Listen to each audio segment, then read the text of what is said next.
Hey everybody, I want to show you a quick demo of this little quizzer I've got online and then talk about why you would actually do this. It seems pretty simplistic, but there's a really good reason.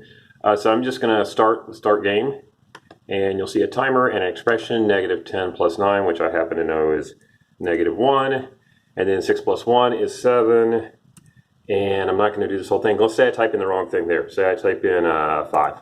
It won't do anything because it's the wrong answer. So that's going to be 4 and so forth. And I'm going to let that run on down until it does. Okay, so I'm going to talk a little bit about how to do this and why to do this. And actually, if you scroll further down, you will see kind of the talk that I'm going to give. And we'll come back and see what happens after that's over. But first of all, the reason we want to do this is because while we can use calculators, a lot of times it's nice to know to be able to do this quickly in our heads and also know what the sign of the number is so we don't have to type it in. Because a lot of times what I find is students will type the sign in and then they'll either mistype it or they won't use parentheses in the right way or something like that, and they just get it wrong. So being able to do both two-digit multiplication and addition in your head really quickly with the right sign not only will save you time, it'll guarantee that you have some sense that what you're coming out of your calculator works.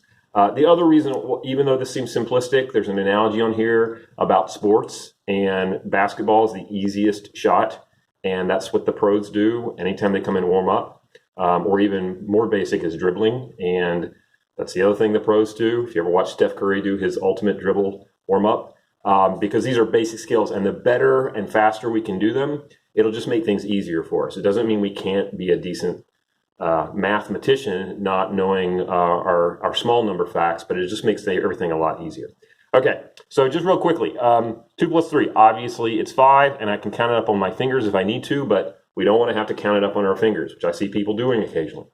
2 minus 3, if you think about a number line, we're starting at 2, and then we're going back 3, and that's going to be land at negative 1 when we subtract 3, so that is negative 1. Now, if we wanted to, we could also turn that into a signed number problem. That's the same as 2 plus negative 3, which we'll get into these rules here in just a minute if you need to remember the rules. Negative 2 plus 3, same thing. Number line. If I start at 0 and I'm down at negative 2, when I add 3, adding 3, I land at 1. So what you're going to notice here, this is the main rule. Anytime we have signed addition, if the signs are not the same, we're going to figure out how far is it between those two numbers, because it's the difference that we care about. So if we subtract those two numbers, the big from the small, so 3 minus 2 or 3 minus 2, and then keep the sign of the bigger one, because that's the side of the number line it lands up on.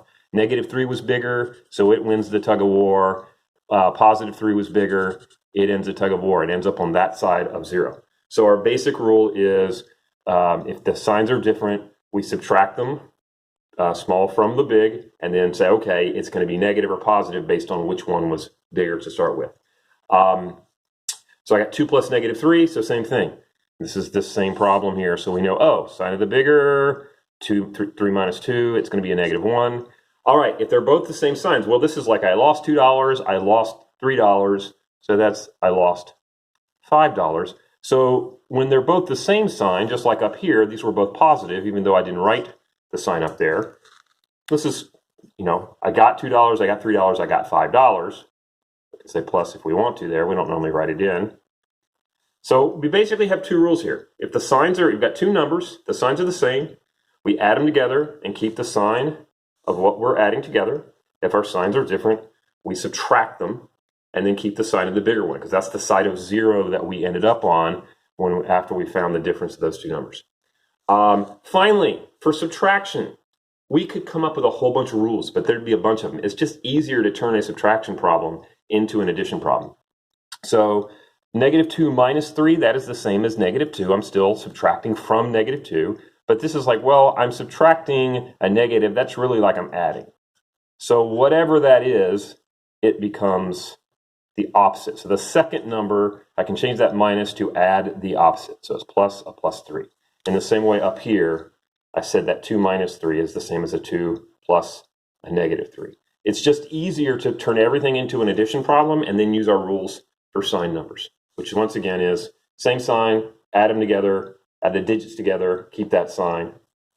Or if they're different numbers, subtract them, keep the sign of whichever digit is largest. Obviously, a -3 is not larger, but the absolute value of that number is. I'm being a little loose with mine. Okay, we did. Oh, so let's do. Let's go back here and see what my score was. Time ran out, and so yay, new high score. So I can restart the game, and it says, "Can we suggest a more difficult level?" So there is also ones where we can do integer multiplication. So I suggest you try that, and then after that, maybe the mixed of both, which is hard because you got to flip back and forth between the two rules. So I hit start game, and I go up here. Notice timer doesn't start until I click in the box. So -10's 10, 28, I think, 12. I haven't seen. Oh, there's a -12, and so forth. All right, we're going to let that. I'm going to just get a couple more in here so I get a high score.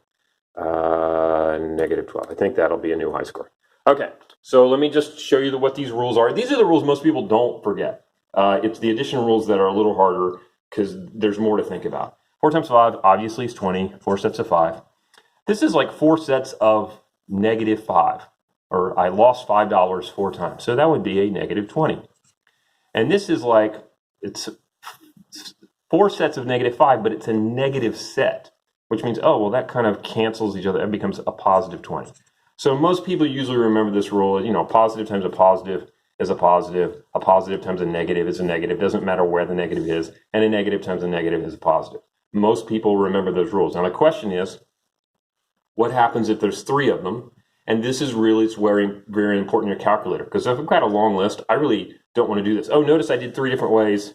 I did multiply with the dot, I did multiply with the times symbol, and I did a multiply using, those are 3 different ways you may see multiplication written, including if you're working on a computer, you may see it written with the asterisk.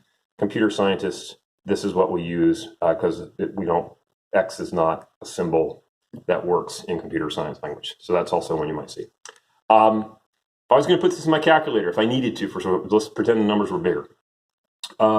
I really don't want to put all those signs in there. I just want to do 1 times 4 times 5 or 11 times 44 times 55 or whatever it happens to be. Make my calculator do the hard work for me. I know negative times a negative is a positive, but then I got times another negative, so the negative times a positive is going to be a negative, and in this case, it's going to be 20 or whatever those 3 numbers multiply to. But I really, when I'm doing long lists of things in my calculator, I really should not be using the sign. I should be knowing, okay, the sign's going to be this. It's just extra stuff I could accidentally type in and be wrong. So here's my question. -5 to the 7th power. That's -5 times -5 times all the way out. I've got 7 of them. So is that going to be positive or negative? Now, obviously, you could put this in your calculator. The only problem is, I'll tell you the problem on the last one. It's odd. So an even number gives me a positive. Every time I make it an odd number, back to negative, but when I add another one, it's even again, which makes it positive. It's going to go back and forth. So this is going to be negative something, whatever 5 to the 7th power is. Here's where you got to be careful. If you were going to put this in your calculator, I don't know why you would. -1 to 1,000. If you type it in like this, it's going to tell you -1. Okay? Because it is doing the power first before it does the sign. If you put it in parentheses, it's going to tell you correctly, oh yeah, that's going to be 1 because it's an even number of multiplying. I'm multiplying -1 1,000 times. There's an even number of negatives, and so that's going to be 1. But you have to be really careful. I see people doing this all the time in the calculator, which is why I don't like people putting the signs in the calculator, is they'll write it in like this, which seems right, and then they'll get -1, and they won't think twice because it came out of their calculator. Because calculators follows orders of operations, and if you don't say do the negative first and then multiply it 1,000 times, it thinks you're saying do the opposite of whatever 1 to the 1,000 is. Okay, let's see how I did over here. All right, so once again, new high score, and then I'm going to say restart game. Notice your high scores are listed down here, so you can kind of keep track of how you did. And I really suggest the mixed add and multiplication. And then there's a random that does anything. This is actually the hardest because it's going to throw in the subtraction. Notice there's subtraction only problems. And that one, if you can get a high score on the random, that is definitely the hardest because your brain has to go in a lot of different directions. This is the one I like my students to practice, just flipping back and forth between addition, signed addition, and signed multiplication, keeping track of those two sets of rules. And once again, kind of my explanation of why you care as well as the rules are all at the bottom of the page, including a stray p tag, which I'm going to go back and fix. Okay, thanks for listening. Ciao.